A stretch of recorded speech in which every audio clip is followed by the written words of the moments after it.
Manger trop de viande, notamment de la charcuterie, ce n'est pas très bon pour la santé, mais attention, le jambon peut se venger. États-Unis, elle se brise la cheville en glissant sur une tranche de jambon chez Eataly et poursuit l'enseigne. De toute façon, il n'y a qu'aux États-Unis que ce type d'affaire peut arriver.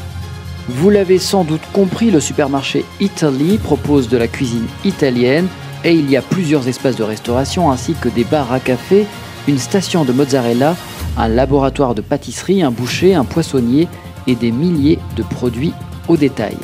Alice Cohen, qui habite dans le New Hampshire, réclame au moins 50 000 $ de dommages et intérêts au traiteur italien après avoir perdu l'équilibre en glissant sur un morceau de prosciutto dans une zone où des échantillons de nourriture étaient offerts aux clients. Elle est tombée à cause d'un morceau de jambon italien au sol, se blessant la cheville gauche, ce qui a entraîné une fracture, indique le procès-verbal de la plainte obtenue par les médias américains.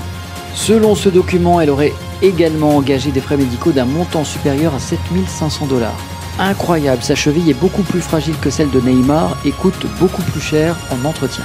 Les avocats de la victime affirment que la blessure lui a causé une perte de jouissance de la vie ainsi qu'une grande douleur et des souffrances. Mais ce n'est pas fini, le mari également a porté plainte.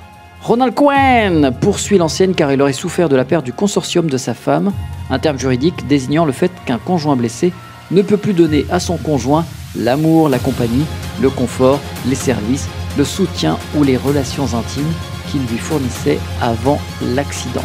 Le pire dans cette histoire, c'est que je pense que la famille Cohen ne consommait pas de jambon.